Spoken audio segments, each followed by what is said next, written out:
Hi hello viewers, welcome to our channel. కరోనాకు మందు ఉందని, మందు వస్తే కరోనా నుంచి బయటపడొచ్చని ప్రపంచం మొత్తం ఆలోచించి చాలా సంతోషపడ్డారు. కరోనాకి వ్యాక్సిన్ అప్పుడు వస్తుందని, ఇప్పుడు వస్తుందని ఎదురు చూశారు ప్రజలందరూ. అసలు వ్యాక్సిన్ తయారైందా?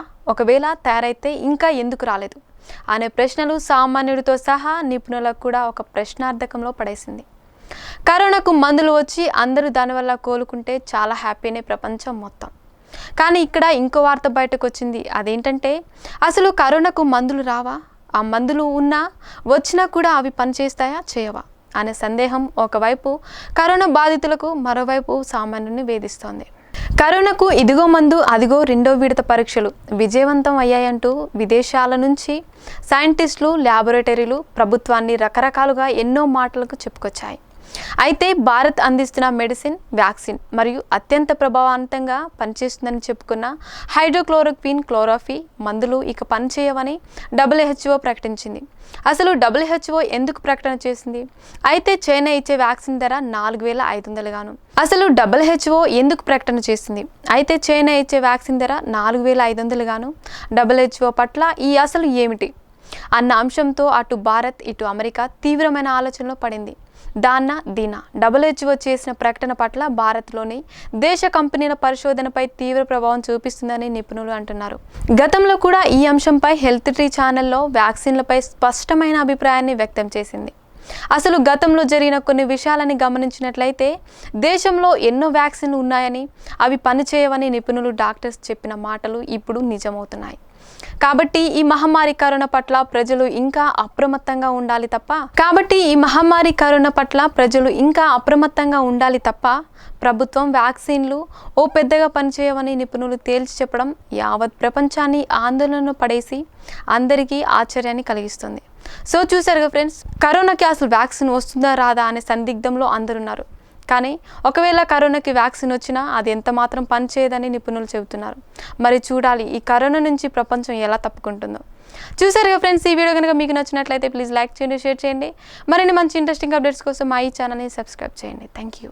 జనరల్ క్యాలిక్యులేషన్స్ చూసుకున్నట్టయితే ఇప్పుడున్నటువంటి ఈ స్పెషల్ వైరస్ అనేది కాకుండా మనకు స్వాతంత్రం వచ్చిన దగ్గర నుంచి కానీ, రాకముందు దగ్గర నుంచి కానీ మన దేశంలో రకరకాల వైరస్లు, ఎన్నో వైరస్లు మన ఇండియాకి వచ్చినాయి.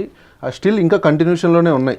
జస్ట్ లైక్ మీరు ఇందా చెప్పినట్టు టీబీ కానీ, లేదంటే పోలియో కానీ, జస్ట్ అది కూడా ఒక వన్ టైప్ ఆఫ్ ప్రాబ్లమే. ఇవి కాకుండా మనకు తెలియక కొన్ని లక్షల మంది, కొన్ని వేల మంది ఈ వైరస్ అనేది కాకుండా మిగతా డిసీజెస్ వల్ల చనిపోతున్న క్యాలిక్యులేషన్స్ ఉన్నాయి. వాటితో కంపారిజన్ చేస్తే దీనికి ఒక్కదానికి ఎందుకని అంత భయపడాల్సి వస్తుంది? అంటే ఇప్పుడు మీరు చెప్పినట్టు ఇప్పుడు మరణాల సంఖ్య గురించి చూసినట్లయితే ఇప్పుడు కుక్కకాటు వ్యాధితో మన భారతదేశంలో దాదాపు 75,000 నుంచి 1,00,000 మంది చనిపోతారు ప్రతి సంవత్సరం. రైట్. కాకపోతే దాదాపు 100 సంవత్సరాల నుంచి నడుస్తున్న చరిత్ర, ఇది అందరికీ తెలిసిన విషయం. 100 సంవత్సరాలుగా ప్రతి సంవత్సరం 1,00,000 మంది కుక్కకాటు వ్యాధితో చనిపోతారు. అలాగే అప్పుడే పుట్టిన బిడ్డలు మొదటి సంవత్సరంలో దాదాపు 50,000 నుంచి 1,00,000 మంది మమ్స్, మీజిల్స్ వైరస్తో చనిపోతారు. క్యాన్సర్ అని కానీ ఇలా ఎన్నో రకాల మరణాలు సంభవిస్తున్నాయి. ఇవన్నీ కాకుండా అసలు మనం రోడ్ ట్రాఫిక్ యాక్సిడెంట్లో కూడా చనిపోతారు. ఈ మధ్యకాలంలో సూసైడ్లు ఎక్కువైనాయి అనమాట. వాటిలో కూడా దాదాపు 1,00,000 మంది చనిపోతున్నారు.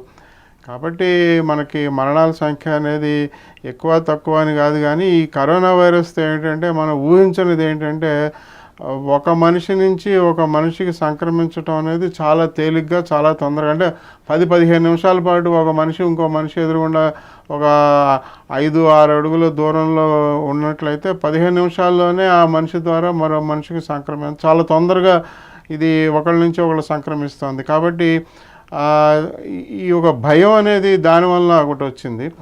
అది కాకుండా ఇంకోటి ఏంటంటే కొంతమంది హఠాత్తుగా చనిపోవడం, అంటే రక్తం గడ్డగట్టి మెదడులో కానీ, గుండెలో కానీ, ఊపిరితిత్తుల్లో కానీ హఠాత్తుగా చనిపోవటం అనేది ఇందులో కనిపిస్తోంది. అంటే ఎక్కువ మంది కాదు, కానీ ఇప్పుడు ఒక 100 మందికి కరోనా వైరస్ వస్తే మన భారతదేశంలో, మిగతా దేశాల్లో ఎక్కువ మంది చనిపోతున్నారు, మన భారతదేశంలో అయితే 1% మందికి హఠాత్తుగా మరణాలు రావటం, ఇది కొంచెం మనకు వింతగా ఉన్నటువంటి విషయం అనమాట. ఇది ఇదివరకు మనం ఊహించలేదు. ఎవరికైనా వైరస్ జబ్బు వచ్చినా కూడా మనం దాన్ని ఒక 10 రోజులు 15 రోజులు హాస్పిటల్లో పెట్టి వాళ్ళకి ఏదో రకం చికిత్సలు చేసి కొంతమంది సర్వైవ్ అవుతారు, కొంతమంది అవరు.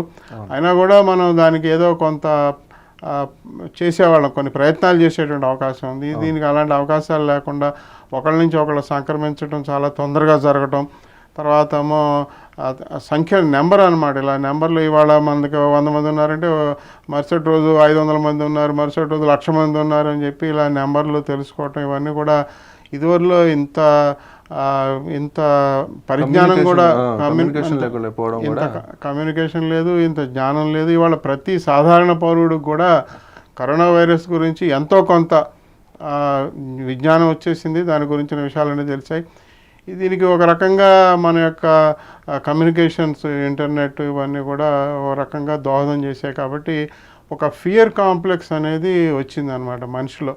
ఇంతకుముందు కూడా దీనికన్నా ప్రమాదకరమైన వ్యాధులు మనం చూసాం, ప్రమాదకరమైన విషయాలు చూసాం, మరణాల సంఖ్య ఎక్కువగా ఉండటం కూడా చూసాం. కానీ ఇవాళ ఈ కొత్త వ్యాధితో మనకు ఒక ఫియర్ కాంప్లెక్స్, ఒక భయం అనేది మనిషిలో రావటం అనేది, అది ఒక దురదృష్టవశాత్తు ఈ యొక్క కరోనా వ్యాధిలోనే ఇంత భయంకరమైనటువంటి భయం అందరికీ రావటం అనేది చూస్తున్నాం. Right sir.